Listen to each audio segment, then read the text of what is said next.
जीवन का आभास न होता, मंजिल मंजिल रह जाती तो युवाओं का इतिहास न होता।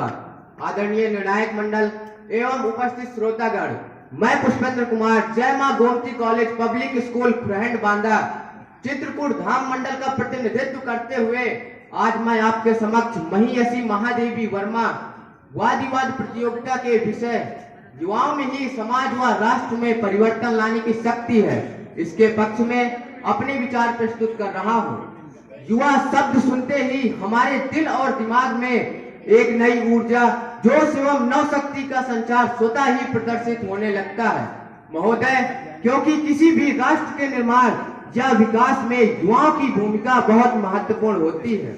और ऐसा इसलिए है क्योंकि किसी भी राष्ट्र का विकास उसकी भावी पीढ़ी में निहित होता है। लोकतंत्र, अर्थव्यवस्था, प्रौद्योगिकी और चिकित्सा विज्ञान में सुधार सभी युवाओं के हाथों में है। गरीबी, बेरोजगारी, ग्लोबल वार्मिंग और कई तरह के प्रदूषण ऐसी समस्याएं हैं जिनका सामना आज दुनिया कर रही है। इन सभी समस्याओं के समाधान का उत्तर युवा पीढ़ी के पास है महोदय। इतिहास गवाह है कि युवा पीढ़ी ही भविष्य की समस्याओं का समाधान है। जैसे जैसे समय बीतता है, परिवर्तनों के अनुरूप ढलने व समाज में बदलाव लाने की आवश्यकता होती है। युवा ऐसा करने में सक्षम है, हम समाज में बदलाव ला सकते हैं। इसके संबंध में मैं कुछ पंक्तियां कहना चाहूंगा। शून्य सार्थकता से मंथन कर शिकागो में पाठ पढ़ाया था, शून्य सार्थकता से मंथन कर शिकागो में पाठ पढ़ाया था, युवा में वायु सा वेग बहाकर भारत का परचम लहराया था। स्वामी विवेकानंद जी का कहना था, मेरा विश्वास युवा पीढ़ी आधुनिक पीढ़ी में है और उनमें से ही मेरे युवा कार्यकर्ता आएंगे महोदय। 60% से अधिक युवाओं ने जर्मनी को प्रथम विश्व युद्ध में कहीं बेहतर या सबसे खराब जीत दिलाने में मदद की महोदय। चंद्रमा पर पहले व्यक्ति को ले जाने के मिशन में 80% से अधिक युवा शामिल थे, जिन्होंने पूरे मिशन की योजना बनाने में मदद की।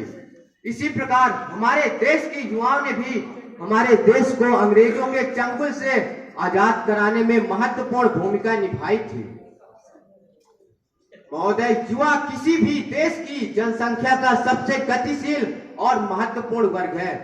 आंकड़े बताते हैं कि जिन विकासशील देशों में युवा आबादी बहुत अधिक है, वे सभी क्षेत्रों में जबरदस्त वृद्धि देख सकते हैं, बशर्ते युवाओं की शिक्षा, स्वास्थ्य में निवेश करें और उनके अधिकारों की रक्षा और गारंटी करें।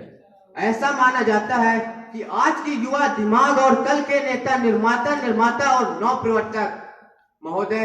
युवाओं को अच्छे नेता, आविष्कारक और नव प्रवर्तक बनने के लिए यह महत्वपूर्ण है कि उन्हें समर्थन दिया जाए और भविष्य को बदलने के लिए अच्छा स्वास्थ्य, प्रशिक्षण एवं शिक्षा प्रदान की जाए।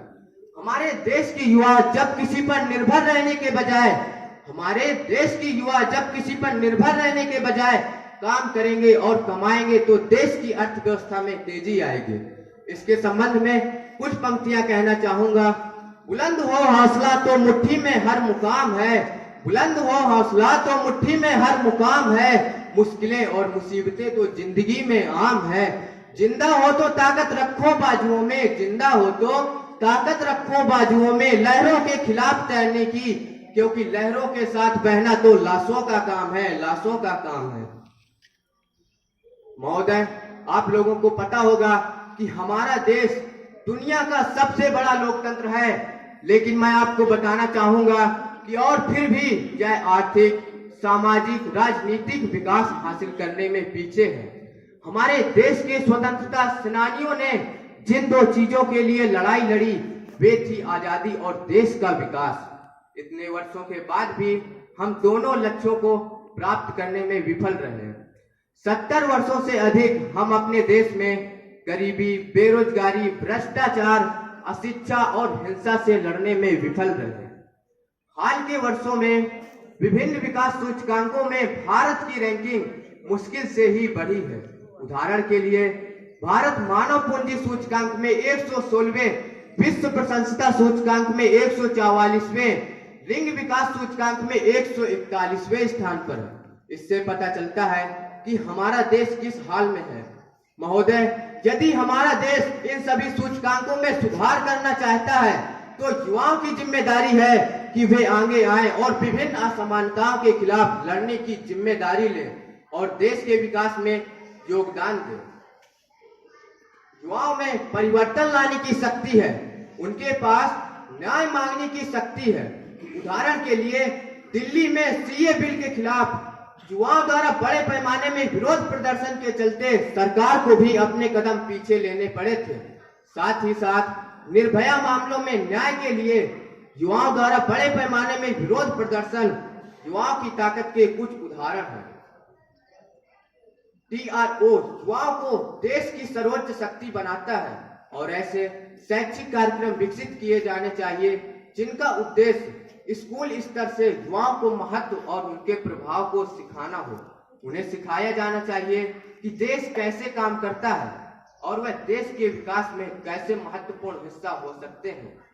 युवाओं को राजनीति में भाग लेने और शिक्षा मंत्री, वित्त मंत्री, नौकरशाह और यहाँ तक कि प्रधानमंत्री जैसे उच्च पदों पर आसीन होने के लिए प्रेरित किया जाना चाहिए, जो अंततः देश को चलाने में मदद करता है। महोदय, चंद पंक्तियों के साथ महादेवी वर्मा की चंद पंक्तियों के साथ अपने वक्तव्यों को विराम देना चाहूंगा। बांध लेंगे क्या तुझे ये मोम के बंधन सजीले, बांध लेंगे क्या तुझे ये मोम के बंधन सजीले, पंथ की बांधा बनेंगे तितलियों के पर रंगीले, विश्व का क्रंदन भुला देगी मधुर की मधुर गुनगुन, विश्व का क्रंदन भुला देगी मधुर की मधुर गुनगुन, क्या तुझे डुबो देंगे यह मोम के बंधन सजीले।